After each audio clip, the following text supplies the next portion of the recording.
Welcome to part 25 of the series where I talk about a specific family branch of mine, get into the nitty-gritty details of how I learned what I did about them, and in the previous bunch of these episodes I talked about family of mine from Slovakia.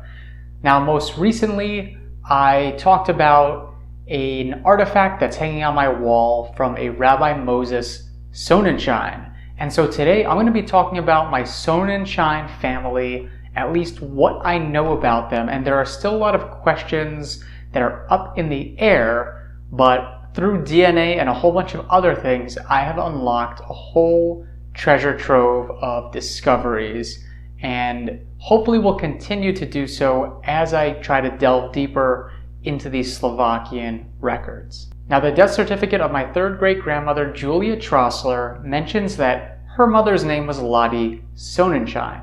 And Sonnenschein was one of these surnames that was sitting in my tree for a long time, and I knew nothing about. That is until I found a couple of DNA matches, both of people descended from a Moses Sonnenschein.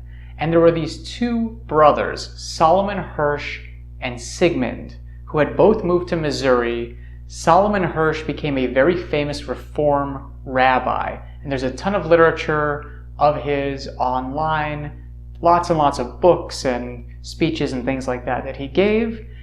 And as it turns out, I had DNA descending from both of these brothers, and I was able to find them on the 1848 Hungarian census, living with their father, Moses. Now, further research uncovered the fact that Moses Sonnenschein was actually the chief rabbi of Tarak County in Slovakia, though formerly Hungary, and I was able to find a lot of things for him, most notably a couple of German language newspaper articles, and one of them being the 1872 obituary for him, which to this date is the oldest obituary I've ever found for a family member of mine. Through analyzing all of the records that I could find both in Slovakia and in the United States, that's right, so Rabbi Solomon Hirsch Sonnenschein ended up being the rabbi who oversaw the wedding of Alexander Singer, who was one of Julia's sons, therefore cementing the fact that this was definitely the correct family. But that plus the DNA matches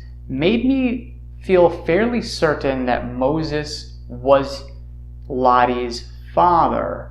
But there are a couple of caveats, and I want to just get into some of the back and forth of why I think that Moses is Lottie's father, but there's a fairly solid chance as well that he was actually her brother and not her father. For starters, Rabbi Moses Sonnenschein was married twice. So the first wife I had found was his second wife, who shows up on the 1848 census with him, but it turns out he had another wife who died relatively young. Her name was Gittel Herzka. And I was able to find a birth record in Slovakia, as well as a reference to him in a commentary on a famous Jewish book he wrote. He did a commentary on the Zohar, where it actually goes into detail about both of his wives and who their parents' names were. From looking through some really old censuses, I was also able to determine that Moses had at least 2 daughters with his first wife. So it's very possible that Lottie was his firstborn daughter, or at least one of the first kids that he had. DNA Painter also makes a good argument for Solomon Hirsch and Sigmund being siblings of Lottie's, rather than Lottie being a sibling of Moses. But there is a very big caveat here, which is that is when they are considered full siblings. If they are half siblings, the likelihood of her being a sibling of Moses's and a child of Moses's are roughly equal. And then there's also one other caveat, which is that DNA Painter is known not to be the most accurate for endogamous populations like Jews. That being said, there have been some varying levels of success still using DNA Painter for Jewish ancestry, and in many cases it didn't turn out to be as inaccurate as one might think. Now, the most compelling argument for Lottie being a sibling of Moses's rather than his daughter comes from the fact of the age gap between her and her husband, Joseph Trossler. You see, Joseph was born around 1799, and Moses Sonnenschein was born around 1796, meaning that she would have had to have had at least a 15-year age gap with Joseph Trossler, which is not unheard of. I mean, this is all assuming that they got married when he was 18 years old.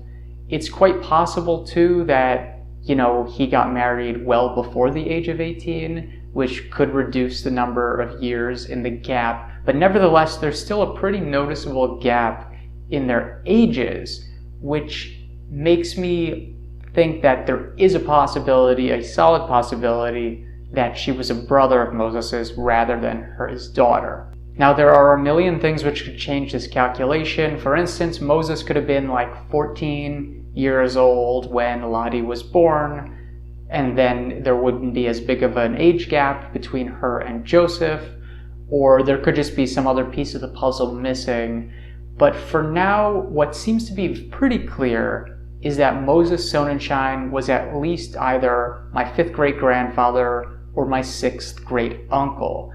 Anything more distant than that just doesn't make sense given the strength of the DNA matches with his kids. But for now, I've put Moses in my tree as my 5th great-grandfather, but I've put a note on Ancestry showing that this is an unverified hypothesis, and I've built out his tree going downward with the idea that should anything change in these calculations, well, it'll be really easy to just attach, a different parent to those people, because 99% of the relationship still is correct.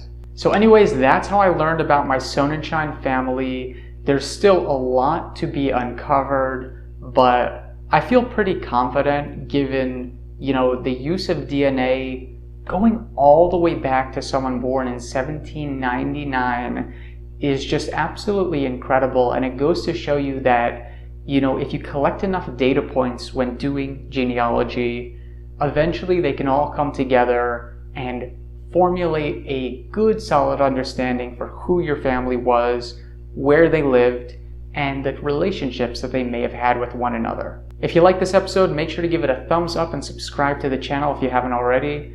As always, I'm looking forward to bringing you more episodes as well as tips and tricks that you can use in your own genealogy research. So thank you so much for watching, and I'll see you in the next one.